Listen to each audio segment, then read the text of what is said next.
Great discretion must be used not to offend the patient's beliefs, and at the same time uphold one's own. Watch out, Green! Cause the ambassador in Haruharama, Jerusalem, on the banks of the Whanganui River, she changed tactics, encouraging the community to work with her rather than ordering people around. And it worked. Worked with her to dig drains, move homes to higher ground, and isolate sick people. And around 1890, thanks to a combination of increasing immunity, improved sanitation and better access to food, the national Māori population started recovering. But outbreaks of infectious disease still killed a lot of people. Ākenihei was one. She died from a typhoid infection while treating an outbreak of the disease among her family in Gisborne in 1910. She was just 32 years old. Pākehā authorities often praised people like Ākenihei and Te Rangihiroa, but they didn't treat Māori healthcare as a priority. Efforts to create independent Māori health councils collapsed. There was limited funding to improve infrastructure in Māori communities or to train Māori nurses and doctors. The first systematic tuberculosis survey was in 1933 in Maiapu on the east coast. One in every 20 Māori had the disease, and the death rate was 10 times higher than for non-Māori. And Māori weren't the only ones to suffer unequal burdens from disease. Chinese, Indian and other non-British migrants were often unfairly stigmatised as carriers of infectious disease, sometimes with tragic results. In 1903, Kim Lee, a Chinese fruit seller in Wellington, was suspected of having leprosy. And now Green killed soil! On Mokopuna Island in the middle of Whanganui-a-Tara, Wellington Harbour. Food was delivered by a rowboat or a flying fox from nearby Matsu or Soames Island. It's now thought Kim Lee probably didn't have leprosy at all. It was most likely a more common disease like tuberculosis. There's the imposter. He spent 6 months alone on Mokopuna Island before he died there of heart, liver and kidney failure.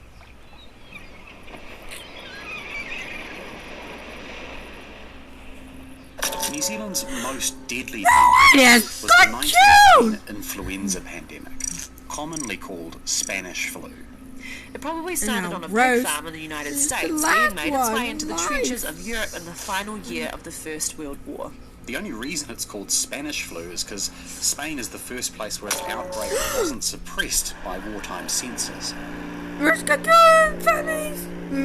rapidly spread around the rest of the world as soldiers returned home, and is estimated to have killed at least 50 million. At least it got 89 That's extra double the beans, death toll bruh. of the First World War itself. People sometimes compare the 1918 pandemic to COVID-19, but there were some big differences. The 1918 pandemic mostly killed young, healthy people, and its deadliest wave spread across the world in a matter of months before mysteriously vanishing. In Aotearoa, some efforts were made at local lockdowns, but those lockdowns weren't strict enough to prevent the virus spreading, and they weren't centrally organised, so each region came up with their own rules. We went to the Wild Hat at Lamy instead. What's worse, many communities organised public celebrations marking the end of the First World War. Those celebrations turned into super spreader events. There was no paid sick leave in 1918, so many people either risked catching the disease at work or went hungry, like 19-year-old Janet Fenton, who lived in Mount Eden. Janet got some shifts at the ammunition works, but she also had to steal from the greengrocer to feed herself and the family she was living with. She wrote, "One by one, all of us came down with the flu. I was the last. I was sitting on the front porch waiting for the doctor to come. Next thing I knew, he was carrying me to bed. It's your turn now," he said. "Well," I said, "who's going to steal for us now?" We were skin and bone when it was over. In many places, watch out for communities Green, together. cause he's in Bunder by volunteers, including children in the Boy Scouts and church groups. doctors and nurses caught the disease themselves, and ordinary people had Short to fill their samples at place. Peter Scott started off washing dishes at Masterton Hospital. 3 days later, she was second in command of nursing.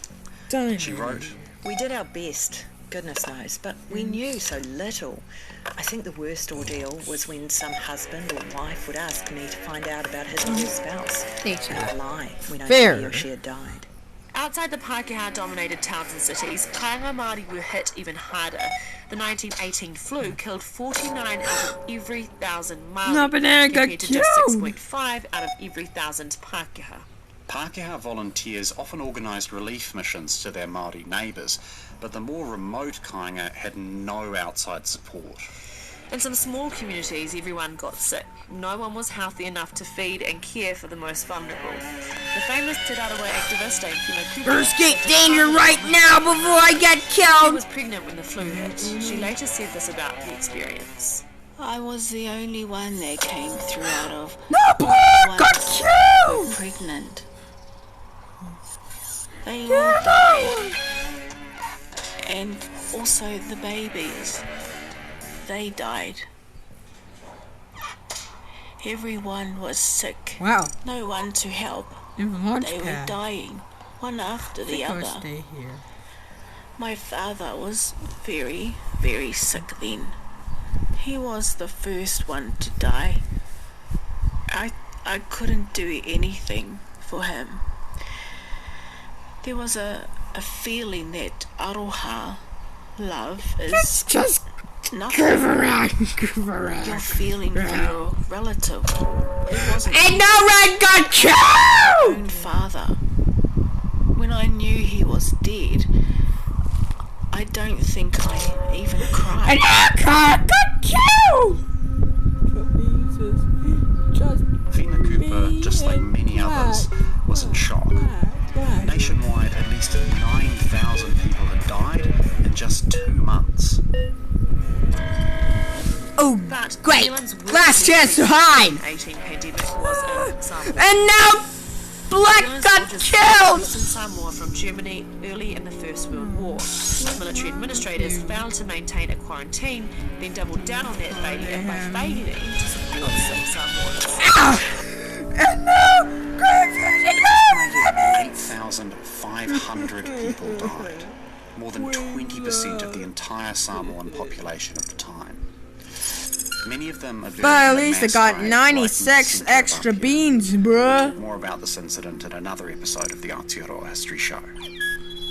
Well, that was a One cheap thing horse. did come out of the 1918 flu pandemic, Gameplay, so a major anyways, review of New Zealand's bye. healthcare system.